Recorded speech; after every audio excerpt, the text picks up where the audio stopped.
Chabreuil, la Maison Nazareth, qui a une activité de prédication de retraite, les retraites de Saint-Ignace. Et ceux qui ne connaissent pas les retraites de Saint-Ignace, c'est le bon endroit pour essayer. Et l'essayer, c'est l'adopter. Et vous avez, en plus, il faut savoir qu'ici, vous avez des chambres qui sont vraiment tip-top. Et en plus, la cuisine est préparée par les sœurs, puisqu'il y a une communauté de frères et une communauté de religieuses. Et les religieuses font une cuisine délicieuse. Et c'est aussi un des intérêts de venir faire les retraites de Saint-Ignace à Chabreuil. On ne le regrette pas. Alors, donc, merci à la communauté des CPCR de nous accueillir et de nous accueillir si chaleureusement.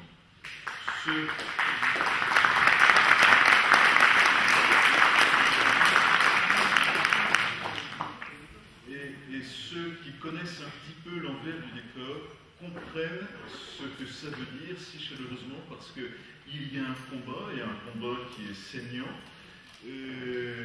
Et croyez-moi, ceux qui sont chaleureux avec les combattants de ce combat, eh bien, nous les apprécions et Farida les apprécie à leur juste mesure. Merci à vous d'être là si nombreux. Merci bien sûr à Farida Belgoul qui ne ménage pas sa peine pour défendre et protéger les enfants.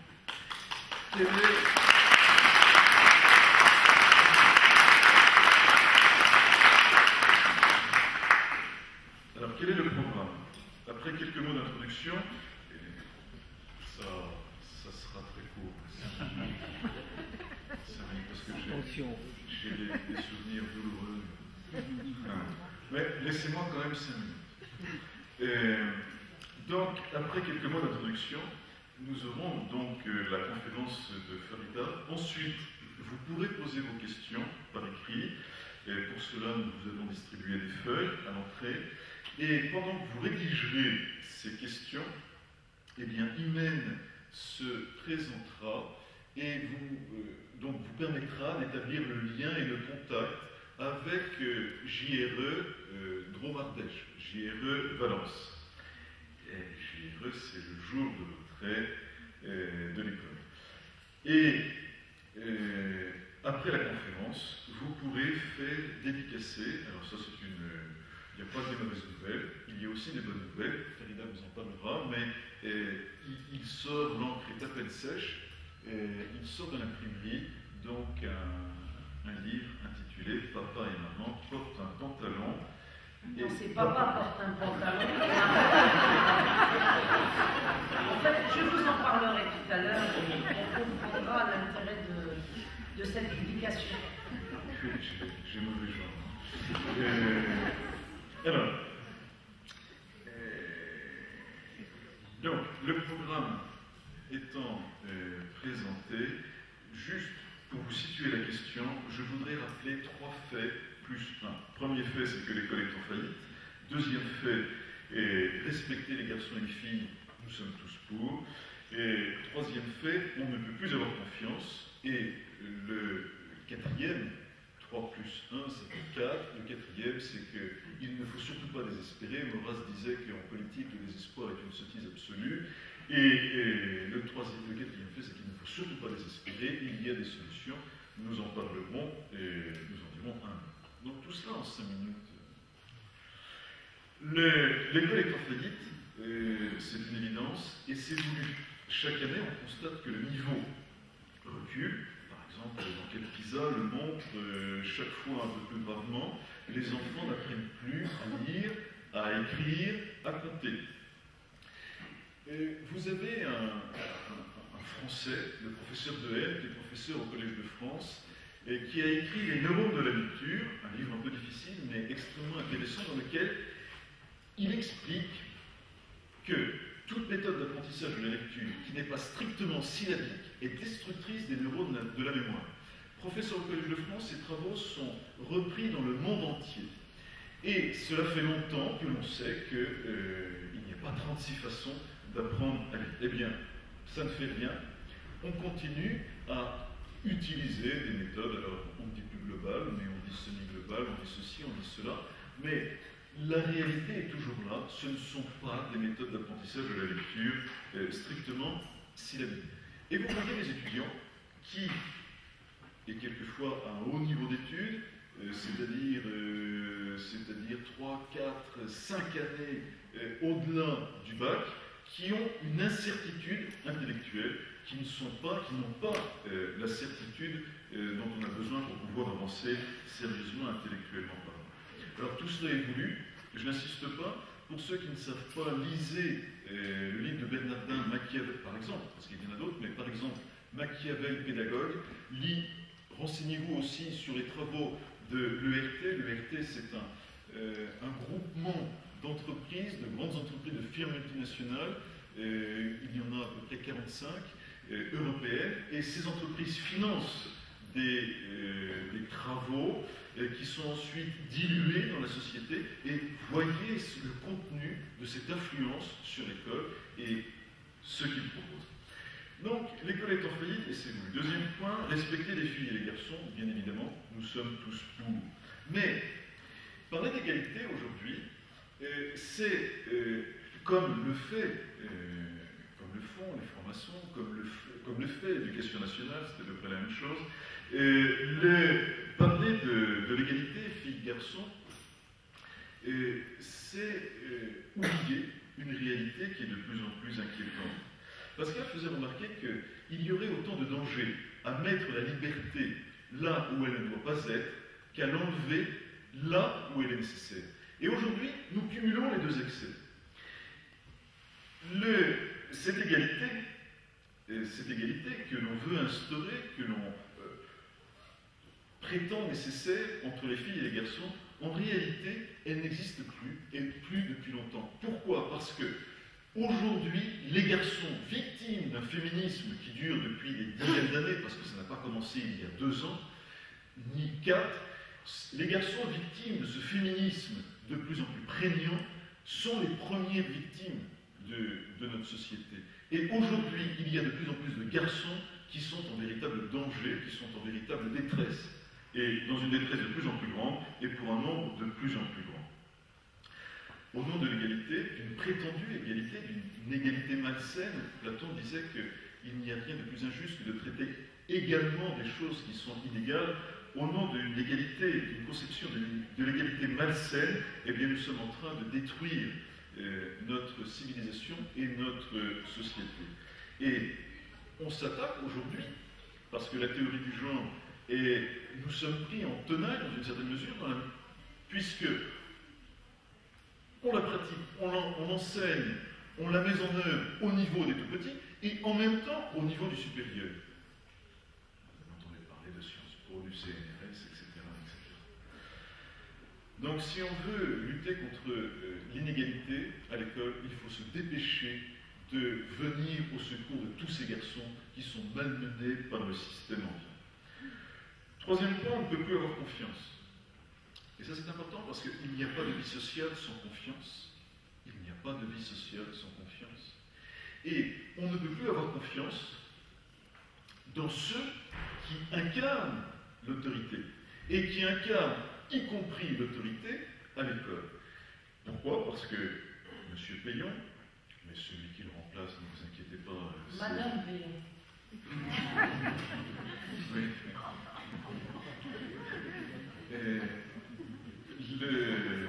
Ça l'a trouvé. Pardon. Et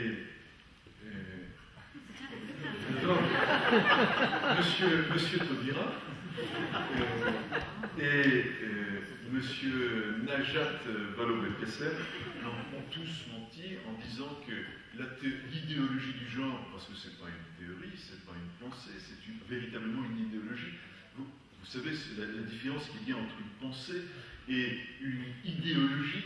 On voit très bien cela dans cette scène où Charlie Chaplin, vous savez, veut prendre ses vêtements, les met dans une valise, et puis il n'y a rien à faire, il y a des vêtements qui dépassent. Alors, il saute dessus, il tape, etc., etc. Et il n'y a rien à faire, il y a toujours, il ouvre, il ferme, il n'y a rien à faire, tous les vêtements ne rentrent pas. Et finalement, que fait-il? Eh bien, il prend une paire de ciseaux, et tout ce qui dépasse, il découpe. C'est ça l'idéologie. On part d'une idée de l'homme, et on veut faire rentrer On veut faire rentrer l'homme dans ce moule. Mais bien sûr, toute idéologie broie et détruit les hommes. C'est une évidence. Donc, il s'agit d'une idéologie. Et par définition, comme toutes les idéologies, elle abîme les gens à qui elle s'applique. Et cette idéologie, à croire donc ces personnes, non, c'est pas vrai, ça n'existe pas, c'est pas enseigné, pas du tout, ne vous inquiétez pas. De même que toutes ces perversions qui visent à abîmer l'amour humain et à donner une vision purement mécanique et tragiquement mécanique aux enfants, tout cela n'existe pas. C'est de la pure invention et notamment une pure invention et de la pure calomnie de la part de Farida Belbou. Bien sûr, n'est-ce pas, Farida? Et ces gens mentent, et Farida va vous donner quelques exemples. Bon, je dis merci à tout le monde, mais je ne veux pas m'appesantir sur ces remerciements-là sur lesquels je reviendrai à la fin de mon intervention. Vous ayant écouté, la première phrase qui m'est venue à l'esprit au cours de ton introduction, c'est de dire qu'on a les élites qu'on mérite. Ça commence bien. Nous avons les élites que nous méritons. C'est-à-dire que l'introduction qui vient de nous être faite, en effet, est juste. Mais la question qui se pose aujourd'hui pour nous n'est pas tant de nous plaindre, de vivre ce que nous vivons, et de faire supporter à nos enfants ce qu'ils supportent et ce qu'ils supporteront de plus en plus.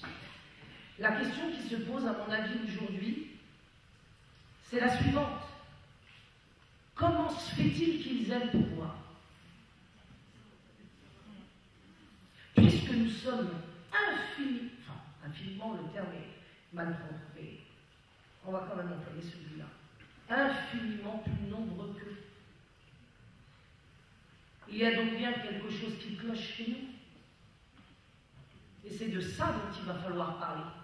Parce que dire que la théorie ou l'idéologie du genre est une idéologie mortifère, c'est vrai. Et je ne crois pas qu'ici je puisse apprendre quoi que ce soit à qui que ce soit sur le sujet. Encore que je reste disponible pendant les questions pour éclairer certains aspects de cette idéologie à celui ou celle qui resterait confus et rechercherait encore d'éventuelles preuves. Encore que toutes les preuves sont sur Internet. J'ai passé de nombreuses conférences à m'entendre demander des preuves. Et c'est là où le problème finalement commence, parce que finalement, nous sommes habitués à mettre des pièces dans des distributeurs et nous recevons les réponses. La démarche de recherche, la quête personnelle, ne semble pas enthousiasmer grand monde. Il nous faut des espèces de représentants infaillibles à l'égard desquels vous poserez vos questions et sur lesquels éventuellement vos critiques tomberont le cas échéant. Mais je repose la question, pourquoi, en étant si nombreux et beaucoup plus nombreux que les adversaires de l'enfance, nous en sommes là? Et où en sommes-nous? Eh bien, nous en sommes à ce que, effectivement, cette théorie du genre qui n'existe pas, comme le diable d'ailleurs. L'une des plus grandes victoires du diable à l'époque moderne, c'est d'avoir fait croire que le diable n'existait pas. Eh bien, la théorie du genre non plus, comme lui, n'existe pas. C'est déjà une façon de comprendre le problème lorsqu'on l'aborde de cette façon-là. Elle n'existe pas parce qu'elle existe bel et bien. Et si elle existe bel et bien en disant qu'elle n'existe pas, c'est que nous l'avons laissée passer pour avoir refusé de la regarder, alors qu'elle était bel et bien sous nos yeux et depuis des décennies. Notre ami à côté de moi a fait un bilan sur effectivement l'échec scolaire d'une certaine façon, et cet échec scolaire est antérieur à l'introduction clandestine de la théorie du genre à l'école. Qu'avons-nous fait pour empêcher la victoire de la méthode globale? Qui a pris ses responsabilités par rapport à l'introduction, elle aussi plus ou moins clandestine, de la méthode globale qui, tour à tour, a changé de nom.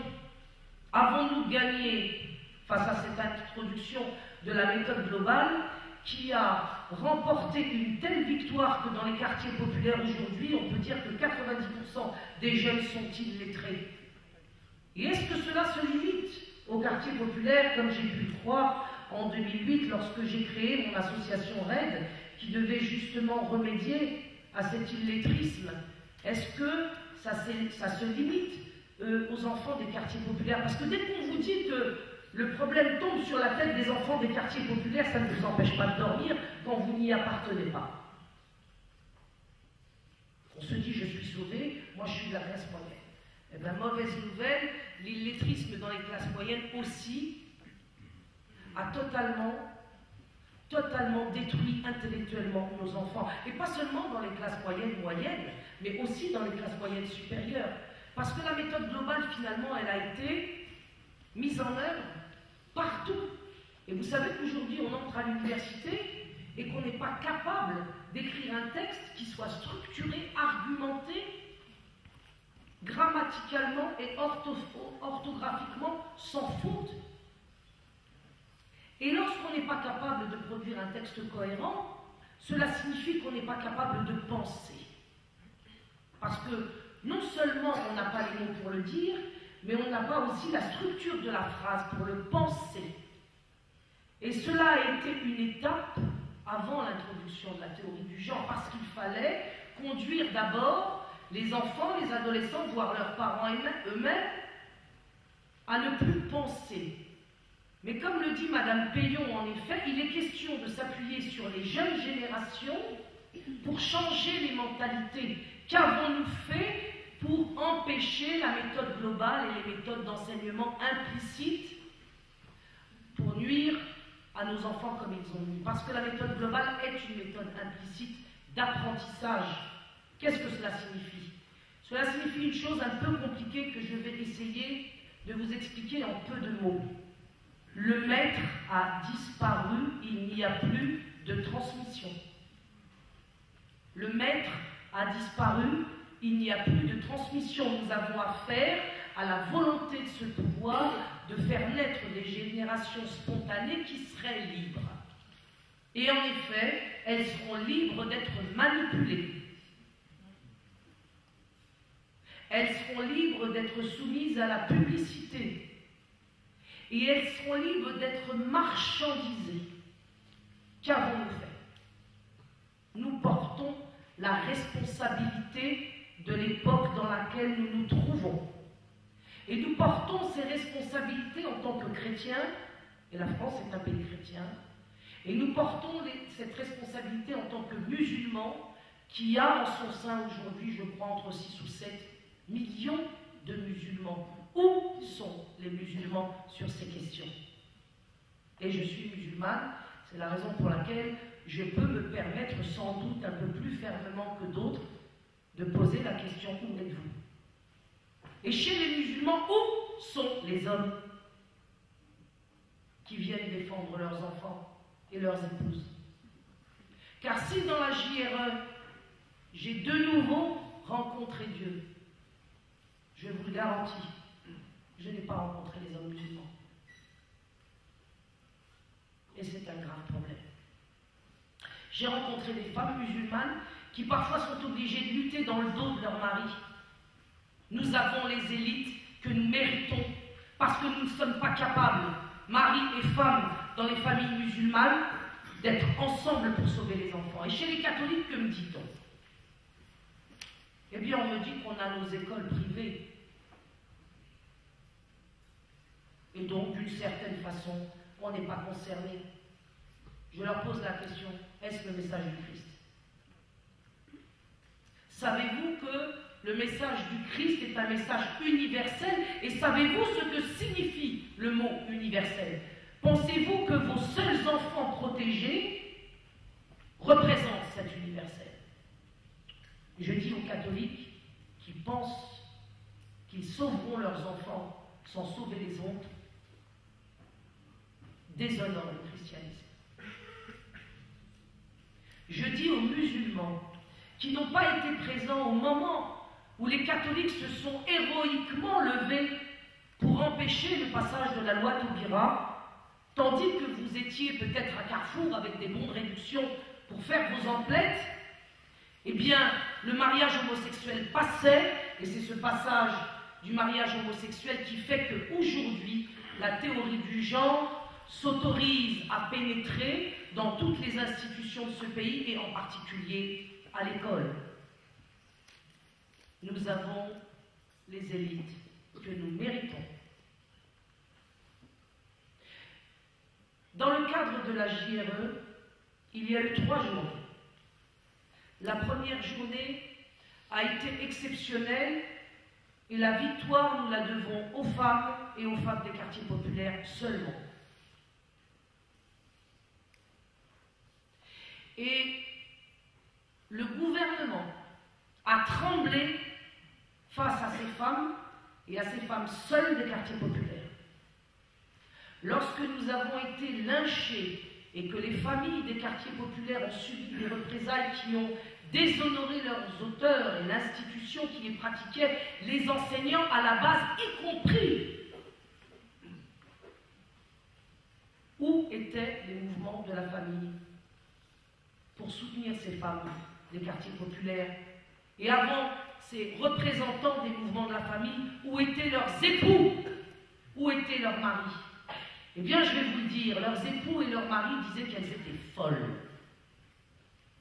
Alors, en effet, on en est arrivé là parce qu'on a tout fait pour casser l'homme et on n'y est pas revenu. La JRE est un mouvement qui demande aux hommes de se relever. La JRE est un mouvement qui demande aux hommes de retrouver leur virilité et le sens du devoir.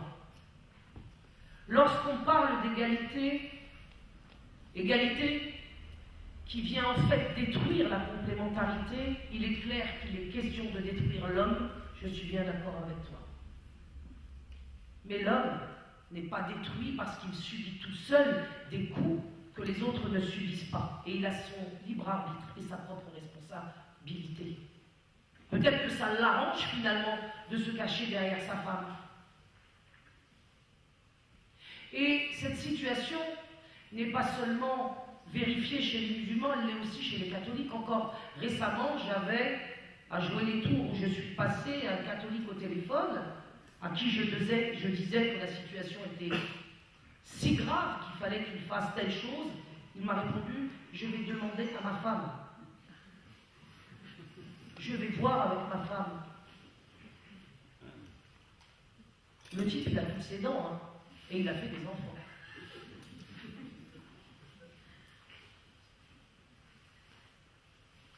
Donc, mes premières interventions dans la JRE étaient très optimistes, et je reste optimiste, mais je dirais que je reste optimiste si je considère la dimension spirituelle de ce combat. Je sais qu'à la fin, nous gagnerons. Mais sachez que sur ce chemin qui mène à la victoire, vous pourrez perdre des étapes. Et les étapes sur lesquelles vous porterez, vous en perdrez votre responsabilité, et c'est, je dirais, le salut de votre âme, qui est aujourd'hui en jeu, comme le mien. Le salut de mon âme. Et parce que j'ai compris qu'il s'agissait du salut de mon âme, eh bien j'ai pris mes responsabilités, et mes responsabilités ne s'expriment pas en termes de droit, comme la société moderne, démocratique, vous a alléché avec vos droits. Vous n'avez pas de droits. Alors évidemment, si un RG ou un journaliste est dans la place, demain, on titrera Farida contre l'égalité des droits. Eh bien moi, je suis pour l'imposition des devoirs, parce que seuls les devoirs feront que les droits de chacun seront respectés. En vérité, on nous a inversé la problématique dans laquelle nous aurions dû être. Nous devons nous imposer des devoirs, l'homme s'imposant les siens, la femme les siens. Les droits de l'homme seront ainsi respectés et les droits de la femme aussi. Et ne parlons pas des droits des enfants. Les droits des enfants ne peuvent être défendus que par l'exercice des devoirs des parents. Et aujourd'hui, qui servent les parents? Que servent les parents, pardon? Eh bien, les parents, dans le cadre de la JRE, après un mois de janvier flamboyant, qu'on peut saluer justement par l'intervention magnifique des mères, depuis, les parents ne sont plus mis au service de leurs enfants. Et si je vous dis les choses aussi fermement, ça ne veut pas dire que personne ne participe plus à la JRE, bien loin s'en faut. Mais je trouve qu'on n'y participe pas assez, et pas dans le climat dans lequel je souhaiterais qu'on y participe. Car nous devrions en fait ces jours-là être heureux et faire la fête. Et au lieu de cela, j'assiste à des gens qui ont peur, parce qu'ils servent l'éducation nationale. Ils ne servent plus leur épouse, ils servent la caisse d'allocation familiale, ou l'institutrice, ou la directrice d'école, ou l'inspecteur de l'éducation nationale. Mais sachez que quand vous servez les représentants de cette institution-là, vous êtes en train de sacrifier vos enfants et vos épouses quand vous êtes des hommes, ou vos enfants quand vous êtes des femmes. Donc, le combat de la JRE, je le répète, est un combat qui doit réveiller l'homme en toute bienveillance à l'égard de sa femme, en toute affection, qui doit réveiller l'homme en toute responsabilité à l'égard de ses enfants, et qui doit réveiller la femme de ce qu'elle sait déjà, c'est que sans elle, ses enfants seront sacrifiés et livrés à de véritables monstres qui, de bonne foi ou de mauvaise foi, mais dirigés réellement par des monstres, les amèneront à la mort d'une manière ou d'une autre. Sachez que nos enfants souffrent à l'école. Et qu'ils souffrent pour de bon. Alors prenez le temps de parler avec eux et voyez effectivement ce qui se passe dans les écoles publiques, mais aussi dans les écoles privées sous contrat. Car en 1984, les cathos étaient vachement contents, ils ont manifesté un million dans la rue, on n'a gagné rien du tout. Mitterrand vous a manipulé comme ils nous ont manipulé, nous, à la même époque, à l'égard du mouvement de la jeunesse immigrée. Ces écoles libres n'étaient pas libres puisque vous avez signé le sous-contrat. Sous-contrat, ça veut dire que vous mangez la même merde que nous, mais qu'en plus vous la payez. À l'école publique, elle est gratuite.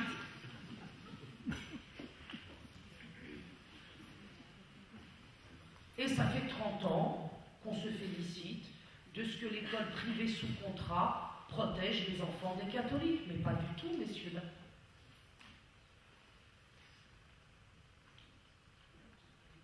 Et je vois, à la suite de ces catholiques, les musulmans me dire on va faire des écoles sous contrat musulmanes. Merde sur merde, et non pas lumière sur lumière.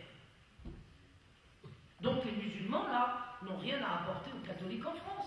Ils ne sont pas là pour leur dire mais vous avez été manipulés comme nous l'avons été dans l'immigration.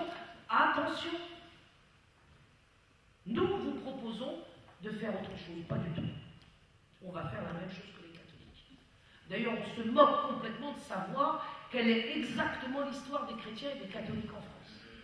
Ça n'intéresse pas beaucoup les musulmans. Et je vous garantis que du côté des catholiques, c'est exactement la même chose à l'égard des musulmans. Or, moi, j'appelle à la convergence islamo-catholique parce que je suis convaincu que cette convergence-là, au-delà de ces clivages qui, sur le point du dogme, peuvent nous séparer, c'est cette convergence qui sauvera nos enfants. Eh bien, les uns me disent pourquoi pas, les autres me disent qu'ils sont enthousiastes, mais la réalité ne prend pas. C'est-à-dire qu'en France, on est toujours au même point. On fait des grandes déclarations dans de belles conférences, puis on retourne chez soi regarder la télévision. Lire des livres, c'est très bien, mais je vous garantis que ça ne sert à rien, si vous ne les mettez pas en œuvre. Et le premier livre que vous devez mettre en œuvre, c'est le livre révélé qui vous a été donné aux uns et aux autres. S'il est simplement posé sur votre table de nuit pour vous donner l'impression d'être croyant, excusez-moi du peu, pendant ce temps-là, vos enfants sont sacrifiés. Donc l'heure est grave, et je crois que si j'ai été sans complaisance avec vous, c'est parce que je suis vraiment extrêmement inquiète pour nos enfants. que je répète que nous avons les élites que nous méritons et qu'à partir de là, vous devez comprendre que vous devez travailler à faire émerger de vos combats une autre élite, d'autres élites, que vous respecterez et que vous suivrez. Mais si vous ne contribuez pas à l'émergence de ces élites, vous garderez les élites actuelles qui sont effectivement sataniques et diaboliques. Parce que vous savez, Dieu ne va pas nous contredire. Nous sommes libres devant lui et il se donne à voir à nous tel que nous le concevons. Si nous concevons payons, nous aurons payons.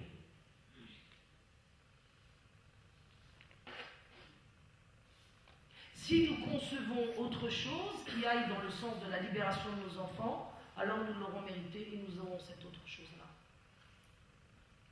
Donc, il est finalement bien inutile de se plaindre,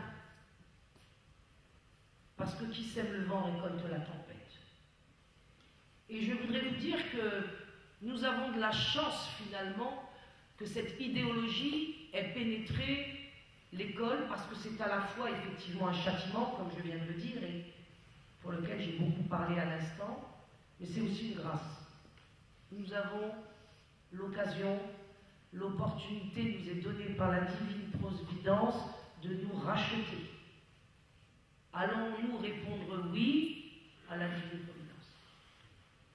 Ou bien allons-nous continuer à nous égarer en prenant avec nous les jeunes générations, à partir desquelles, je pense, cette civilisation sera rapidement terminée, car il ne s'agit pas du tout d'un changement de civilisation, mais d'une fin de civilisation dont l'étape précédente sera l'entrée dans une barbarie totale.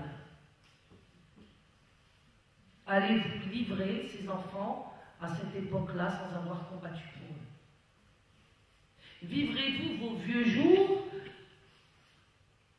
en ayant livré vos enfants à cette barbarie complète avant la fin? J'appelle vos âmes, vos cœurs et vos intelligences à vous lever, à cesser d'avoir peur, à cesser d'hésiter. Et je vous appelle une fois de plus, dans cette convergence qui me tient particulièrement au cœur entre chrétiens et musulmans, de faire le travail. De faire le travail. Et si le travail n'est pas fait, vous n'en récolterez pas les fruits. Il n'y aura pas de miracle. Parce que nous sommes des hommes libres. Nous sommes des femmes libres. Et cette liberté-là, il n'y a aucune oligarchie qui peut en réalité nous l'enlever. Nous nous sommes enlevés notre propre liberté nous-mêmes. Il suffit simplement de se réapproprier ce que nous sommes dans notre nature primordiale, faut-il encore le vouloir. Et aujourd'hui, nos enfants nous donnent une chance et une opportunité extraordinaire, c'est de renaître. Car nous sommes morts, comme la France est morte. Et pour aller vers la résurrection de la France, que j'appelle la France des principes, bien faut-il encore que le peuple de France connaisse lui-même. Donc, ces 3 premières JRE ont été particulièrement difficiles à vivre, aussi bien pour moi, bien sûr, mais aussi pour les familles nombreuses, effectivement, qui y ont participé. Et nous tenons encore. Et je crois que si nous tenons encore, et que nous pourrons encore proposer des chiffres absolument incroyables de participation, c'est parce que nous avons avec nous cette instance supérieure et sublime qui nous protège encore, malgré nos lâchetés, nos hypocrisies et nos peurs. Je vous appelle à ne pas le trahir, parce qu'il est là ici, et il est là en chacun d'entre nous. Et cette présence-là, il faut la faire vivre, il faut la manifester, il faut qu'elle rayonne en dehors de nous. Et l'occasion nous est donnée de montrer qu'il est là et que nous transmettons à nos enfants ce que l'école, justement, veut couper. C'est-à-dire le fait, en effet, qu'il est là en chacun d'entre nous. Donc nous allons, pour conclure, je vais vous dire qu'il n'y aura pas de JRE au mois d'avril. il n'y aura pas de journée de retrait de l'école au mois d'avril. Pour une raison simple déjà, c'est qu'il faut que je me repose.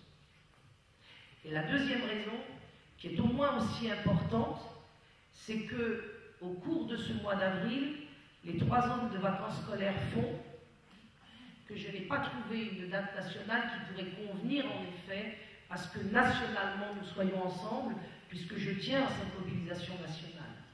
Donc entre notre fatigue à mon équipe et ma petite équipe et moi-même, et ce problème, je dirais, technique, je pense qu'il faut, au mois d'avril, que nous nous mettions entre parenthèses, nous, et que nous vous regardions faire. Nous allons vous regarder faire pendant le mois d'avril. Je vais voir si effectivement nous avons des retours qui montrent que sur la question de l'idéologie du genre et son introduction à l'école, vous continuez à travailler sur le terrain pour faire l'information et préparer la journée de mai. Et je le saurai, puisque je suis au cœur du dispositif de la JRE, je saurai partout en France si au mois d'avril, les parents sont mobilisés ou pas. Il y aura une journée en mai. Et il y aura aussi une journée en juin. Cette journée en juin doit normalement être une apothéose.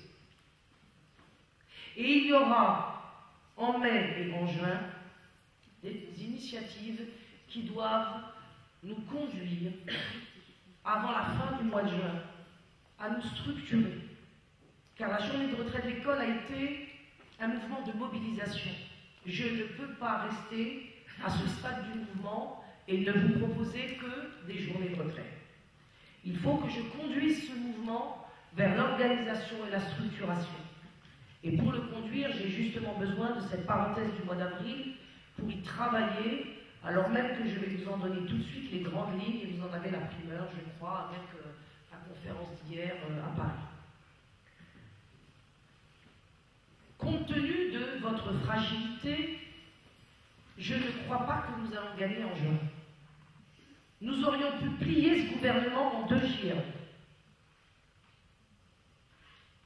Malheureusement, vous avez eu peur. Janvier, février, on pouvait les plier. Si catholiques et musulmans et tous les mouvements qui défendent la famille en France et les parents, eh bien nous en aurions fini avec cette pénétration d'idéologie du genre à l'école. Mais les représailles et la peur ont fait le travail, si bien qu'au bout de la 3e JRE, je peux prédire que nous n'aurons pas gagné au mois de juin. Mais nous aurons quand même tissé tout de même un réseau et vu émerger quelques cadres. Nous n'allons pas reprendre de manière systématique, mensuellement parlant, des JRE à partir du mois de septembre. Sachez qu'en septembre, ces projets-là sont mis en œuvre de manière officielle. Dans toutes les écoles, y compris privées sous contrat. Donc, ce que je propose, compte tenu de la lenteur avec les choses, de la lenteur avec laquelle vous prenez conscience de ce phénomène et surtout de la lenteur avec laquelle vous décidez peut-être à vous engager pour vaincre ou mourir, eh bien, je me suis dit que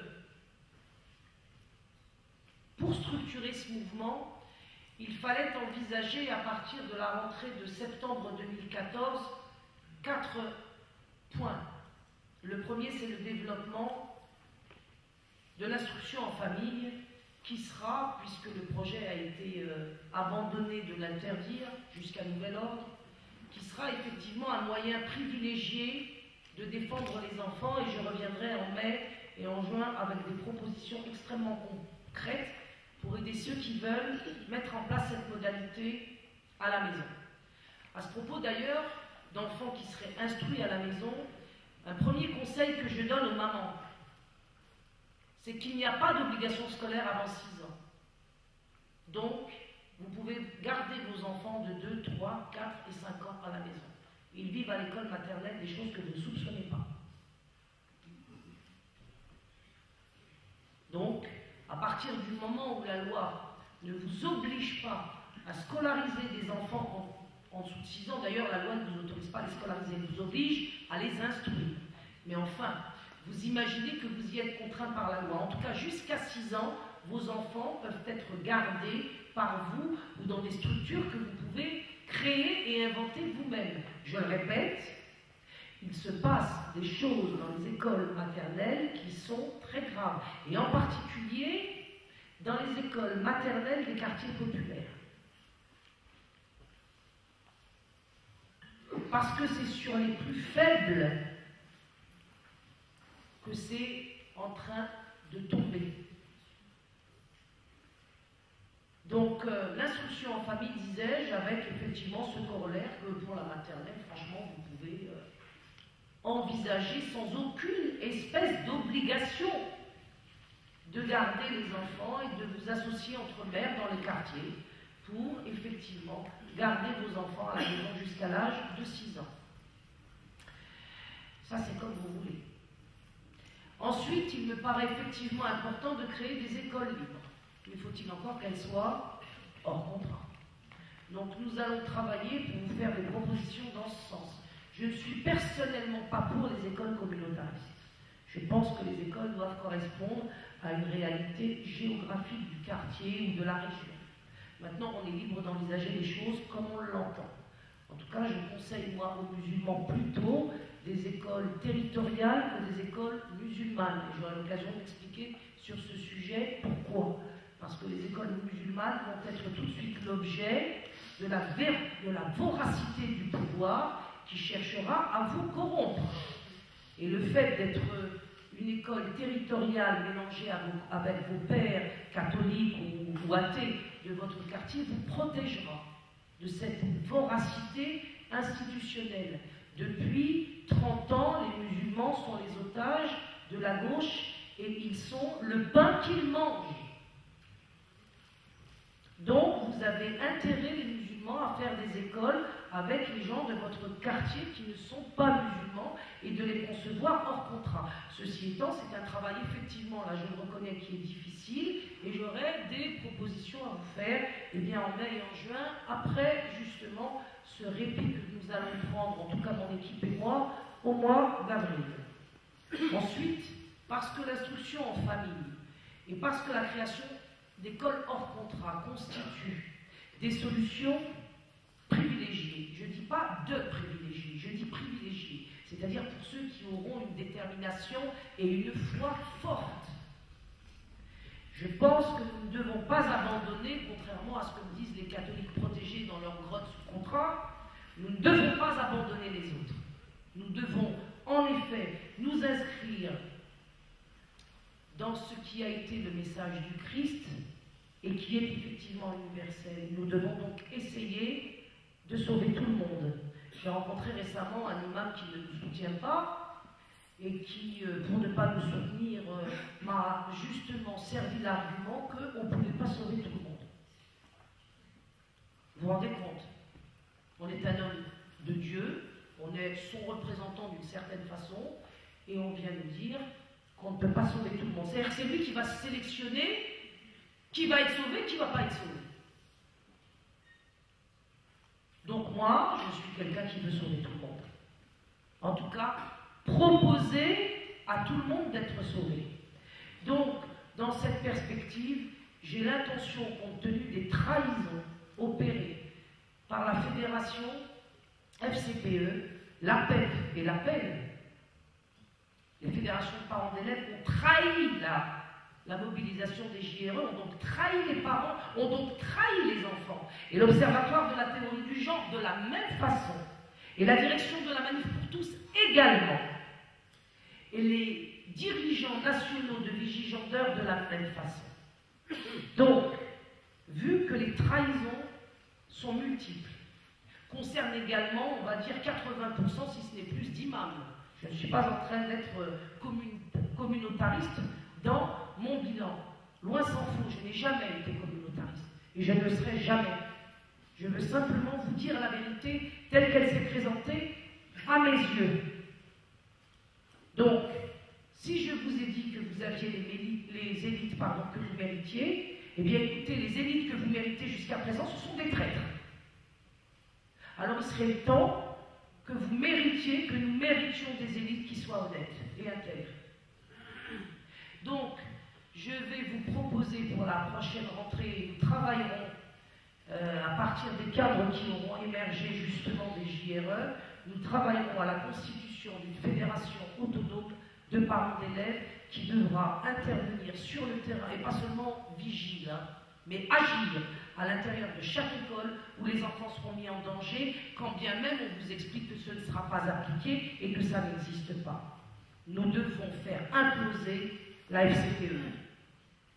Il faut que cette fédération tombe, parce qu'elle a été complice et qu'elle l'est toujours, des lobbies LGBT et qu'elle propose l'introduction de ces militants LGBT à l'intérieur de nos écoles et des écoles où sont scolarisés actuellement les enfants les plus petits. Donc, nous devons remplacer la FCPE. Et ce remplacement-là coûtera de l'argent. Je vous ai proposé un mouvement gratuit durant lequel je n'ai fait aucun don. D'appel à don, pardon. Je n'ai fait aucun appel à don. Et c'est dans la charte des JRE, l'interdiction d'instrumentaliser le mouvement pour faire des appels à dons. Ça a été une condition pour moi qui a été extrêmement importante, car ce n'est pas l'argent qui est le nerf de la guerre, mais c'est la foi des hommes. Et j'ai voulu que la JRE soit cette démonstration-là, fasse cette démonstration-là. Et partiellement, je dois dire, et je nous en félicite, nous avons fait cette démonstration, en effet. C'est bien la foi qui est le nerf de la guerre, et la détermination et l'honnêteté de ceux qui s'y sont engagés, et la détermination également des parents, en particulier des quartiers populaires. Et en particulier dans les quartiers populaires des mamans.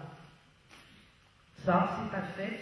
Et je crois qu'il faut rendre honneur à tous ceux qui ont eu, pendant ces 3 mois, finalement un courage exceptionnel pour vous dire à quel point nous sommes tombés bien bas, car cela relève maintenant du courage exceptionnel que de faire une journée de retrait de l'école par mois pour sauver les gosses de l'abominable idéologie du genre.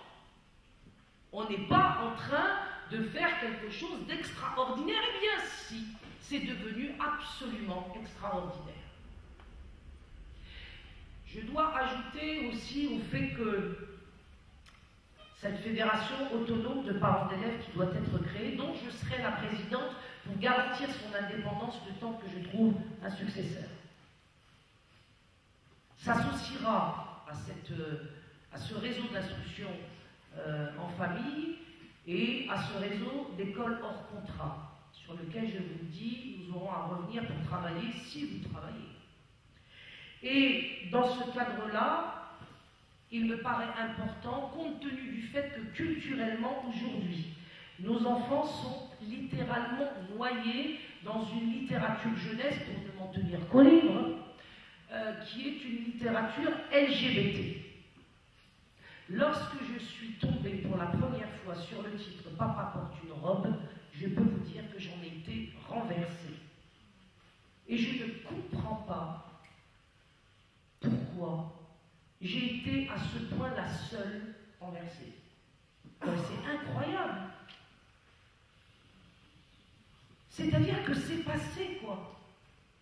Donc, lorsque j'ai vu à partir de ce livre que des maisons d'édition tout entières se lançaient vers un travail de corruption des âmes de nos enfants et de leur identité sexuelle aussi, qui est le dernier précaré, je dirais, de rattachement à la transcendance, puisque le reste nous a déjà été entièrement volé. Eh bien, je me suis dit que personnellement, je ne laisserais pas passer ce Papa porte une robe avec tous les titres qui lui ressemblent, comme Mehdi Rouge à lèvres, ou bien Tango à 2 papas, ou Je veux être un petit garçon quand je suis une fille, ou Nique ta mère, c'est la fête des mères dans le rap. Ça aussi, c'est passé, les musulmans. Vos enfants, tous les jours, chantent Nique ta mère, c'est la fête des mères, et sur le Coran, on va leur tirer dedans. Et c'est passé. Moi, personnellement, j'ai saisi un avocat pour voir si je ne pouvais pas attaquer les paroles de cette chanson, de son producteur et de ce chanteur, Alors je vais vous dire pourquoi j'ai voulu porter plainte, ben parce qu'il n'y avait pas de mouvement des parents. Donc j'y suis allée seule, et bien la loi elle est pour eux. Eh oui. J'ai laissé 400 balles chez un avocat pour m'entendre dire que je ne pouvais rien faire. Nique ta mère, c'est la fête des mères, et sur le Coran on peut leur tirer dedans, c'est bon, c'est valable. Et là aussi, je me suis demandé, mais où étaient les parents? En particulier les parents musulmans, parce que c'est leurs enfants qui, en premier lieu, ont été visés par le rap de la fouine, notamment. Sans parler de tous les blasphèmes qui sont proférés dans toutes les chansons et qui touchent là, effectivement, tous les jeunes et toute la jeunesse de France, y compris jusque les couches des classes moyennes. Donc vous avez de véritables chansons qui sont de véritables prières sataniques que nos enfants scandent du matin au soir sans que nous ayons pris les mesures qui s'imposaient. Alors effectivement, quand tout cela passe, ben le reste est à l'avenant. La théorie du genre va passer. La sexualisation précoce que j'ai vue en Allemagne et qui consiste à mettre en classe des enfants qui se touchent le sexe mutuellement, c'est ce dont j'ai entendu parler à Cologne. Et que le rapport de l'OMS standard pour une éducation sexuelle en Europe préconise que des enfants de 3 ans se touchent mutuellement le sexe. Ça fait partie, d'ores et déjà, des faits dans les maternelles. Pourquoi vous ai-je dit tout à l'heure qu'il valait mieux garder l'enfant à la maison jusqu'à 6 ans? Pas parce que j'ai l'intention de vous embêter et de vous empêcher de faire vos courses avec vos bons de réduction à Carrefour sans les bons. C'est parce que les enfants sont en danger. Donc, Papa porte une robe m'a conduite à créer, dans le cadre de mon association RED, une maison d'édition, et qui va être une maison d'édition qui va vous procurer, vous donner le contrepoison des livres jeunesse LGBT. Le contrepoison, parce qu'il va bien falloir que nous aussi, nous diffusions des livres qui restaurent notre norme divine et naturelle. C'est la raison pour laquelle j'ai écrit, et j'ai eu de la chance parce que j'ai trouvé très vite un dessinateur qui a pu faire le travail de manière admirable. En réponse à Papa porte une robe, j'ai écrit Papa porte un pantalon et Maman porte une robe. Et je vais vous lire en trois petites secondes de quelle histoire il s'agit. Guillaume a un papa et une maman. Alors déjà, pour nos amis LGBT, c'est fasciste et ça commence pas. Je vous dis tout de suite. Extrémiste. Guillaume a un papa et une maman, Ibrahim aussi. Alors là, c'est carrément djihadiste. Tous deux sont les meilleurs élèves de la classe. Ben oui, j'allais pas mettre des racailles en scène. C'est jour de fête. Parce que moi, je mets de beaux modèles en scène. C'est jour de fête. D'ailleurs, les religions aussi, avec les prophètes, nous donnent de beaux modèles. Et nous avons été chercher des modèles crasseux, pour lesquels on accepte de payer. Hein. Bref, je ne vais pas refaire ma morale. Guillaume a un papa et une maman. Ibrahim aussi. Tous deux sont les meilleurs élèves de la classe. C'est jour de fête. Le directeur de l'école apporte les costumes de carnaval. Coquin de sort. Le costume de Guillaume est une robe de princesse. Les deux garçons se regardent ahuris. Qui viendra en aide à Guillaume pour lui éviter de porter un déguisement de fille? À votre avis, qui? Son papa et sa maman. Donc voilà, il nous faut avoir un papa et une maman qui sont les seules créatures au monde qui défendront leurs enfants. Et quand ils ne le font pas, aux trahisons institutionnelles dont nous avons été les victimes, s'ajoute la trahison du père et de la mère. Alors je vous ai rendu bien silencieux, mais en sommes à la moitié du parcours de la JRE qui doit se terminer fin juin. Et figurez-vous que je ne suis pas découragée, je suis déçue. Parce que lorsque j'ai commencé à me battre dans le cadre des JRE, j'étais persuadée que nous allions plier l'affaire en 2 ou 3 mois. Parce que j'étais persuadée que les parents ne sacrifieraient pas leurs enfants. Eh bien, je me suis trompée.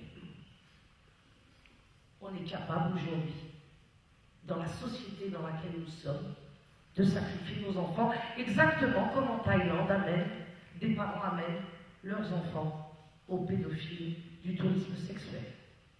Et je me demandais toujours comment cela était possible.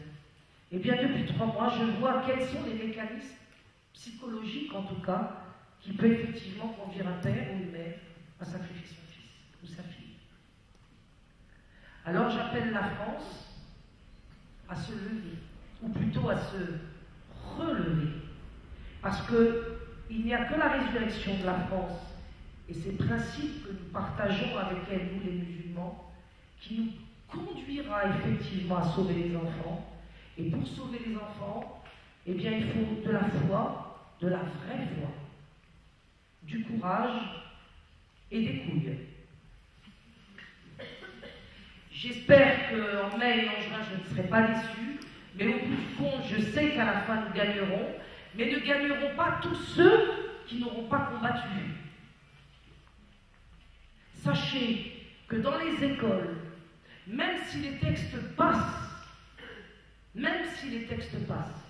dans les écoles où les parents auront été nombreux à être mobilisés, ce n'est pas une question de texte, mais une question de rapport de force. Et tandis que dans cette école où personne n'aura combattu, les enfants seront sacrifiés, et bien dans l'école d'à côté où on aura eu même 20% de JRE, les enfants seront sauvés. Donc la question que je vous pose aujourd'hui, c'est voulez-vous pour vos enfants vaincre